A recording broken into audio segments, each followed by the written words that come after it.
bagaimana seorang guru mengimplementasikan pembelajaran berdiferensiasi menjadi hal penting dalam penyelenggaraan pendidikan yang berpusat pada peserta didik. Dengan pembelajaran berdiferensiasi, peserta didik akan merasa lebih dihargai dan dapat menghubungkan materi pembelajaran dengan pengalaman kesehariannya. Hal ini akan membuat peserta didik lebih termotivasi dalam belajar.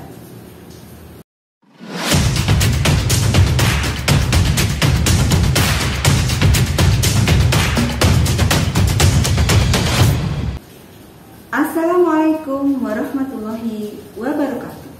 Salam sejahtera Bapak Ibu hebat dimanapun berada. Perkenalkan, saya Sri Rezeki, Kepala Sekolah SD Negeri Karangasem 4, Surakarta.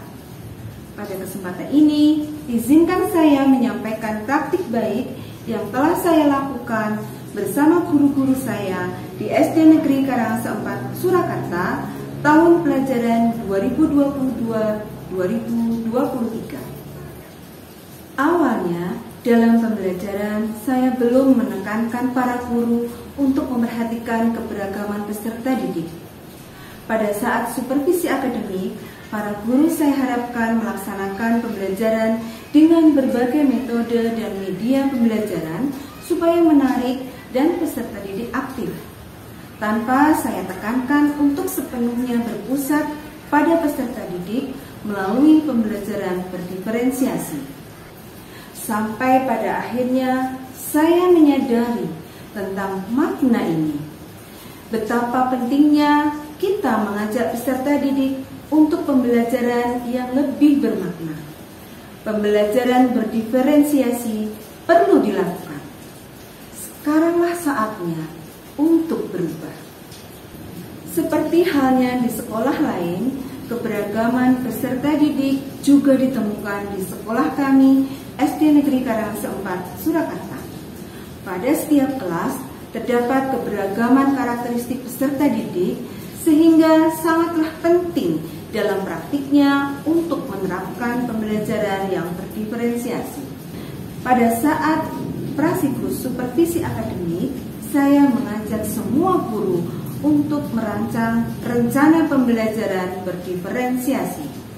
Memahami pentingnya guru mengajak peserta didik yang beragam untuk terlibat dalam menyepakati target dan tujuan belajar.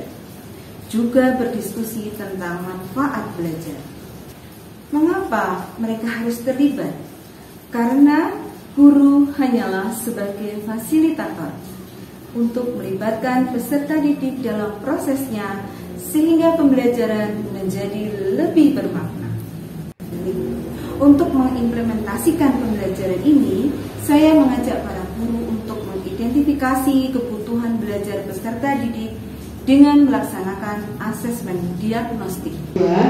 Ada siswa yang harus dipegang, artinya biasanya duduknya di dekat guru ya? Iya, di samping. Karena disleksia, jika anak disleksia itu tidak mendapat penanganan yang tepat, maka dia akan mengganggu.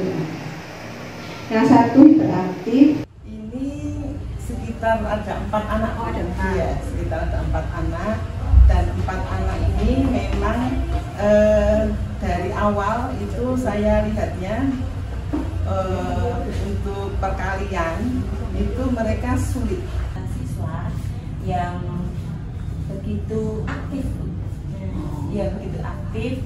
di mana dalam pembelajaran anak itu kadang sering berjalan ke sana ke sini seperti itu, lebih tertinggal, entah dia mungkin kurang terbimbing di rumah atau seperti apa, itu belum bisa saya pastikan secara pasti. Kemudian yang satu itu dia hanya butuh bimbingan lagi, yang dua memang. Asesmen ini selain mengedepankan soal-soal kognitif yang berhubungan dengan konsep yang akan dicapai, juga menggali sifat-sifat, minat, bakat, dan gaya belajar dari peserta didik melalui survei. Selanjutnya, untuk menumbuhkan lingkungan belajar yang aman dan menyenangkan, maka perlu praktik komunikasi yang positif. Meskipun kita menghadapi kebutuhan dan perilaku peserta didik yang beragam, kita masih bisa membuka ruang komunikasi positif melalui manajemen kelas yang melibatkan peserta didik dalam proses pembelajaran. Air bumi dengan cara hemat listrik. Oke, terima kasih. Di kelas, kita kadang menjumpai peserta didik yang selalu penasaran dan banyak bertanya. Ketertarikan peserta didik merupakan peluang bagi kita untuk mengajak mereka terlibat dalam proses pembelajaran. Melalui perencanaan pembelajaran berdiferensiasi, guru terlihat lebih memperhatikan peserta didik dengan berbagai karakteristik, baik pada tahap persiapan, proses pembelajaran, dan evaluasi. Setelah supervisi akademik berlangsung, saya mengajak semua guru untuk melakukan refleksi terhadap pembelajaran yang telah dilakukan. Dan membedakan penanganannya untuk anak-anak, jadi saya sesuaikan dengan kemampuannya. Hanya kosong dan saya berusaha untuk mengembalikan konsentrasi kepada Hasil refleksi ini saya simpan sebagai catatan dalam bagian akhir supervisi akademik untuk menyusun rencana tindak lanjut. Melalui refleksi ini, saya jadi lebih mengerti tantangan apa saja yang dihadapi para guru dalam implementasi pembelajaran berdiferensiasi. Umpan balik dari guru sangat bermakna bagi saya untuk menyusun tindak lanjut perencanaan supervisi akademik berikutnya.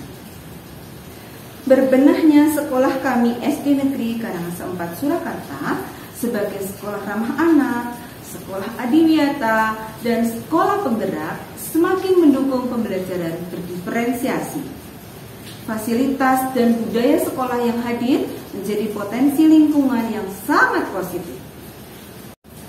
Seperti halnya ruang penataan aransi kelas yang representatif dilengkapi dengan LCD, pengaturan bel sekolah otomatis, perpustakaan sekolah dengan layanan perpustakaan ramah anak, bergeraknya tenaga pendidik dan kependidikan yang mengikuti berbagai pelatihan, dan pembiasaan karakter pagi yang bertujuan membangun penguatan profil pelajar Pancasila.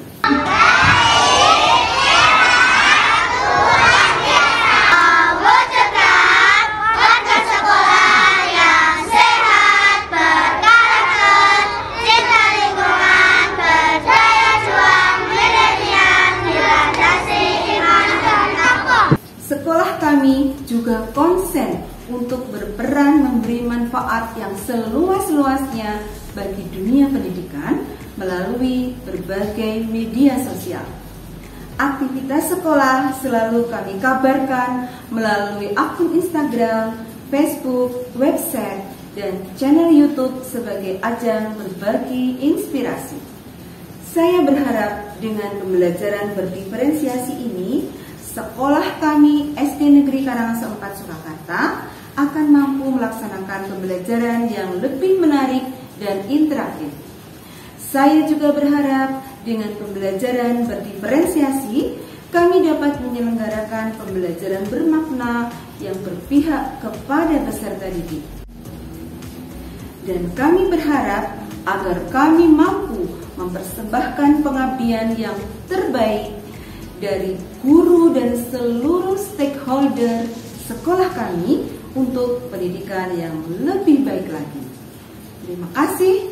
Wassalamualaikum warahmatullahi wabarakatuh.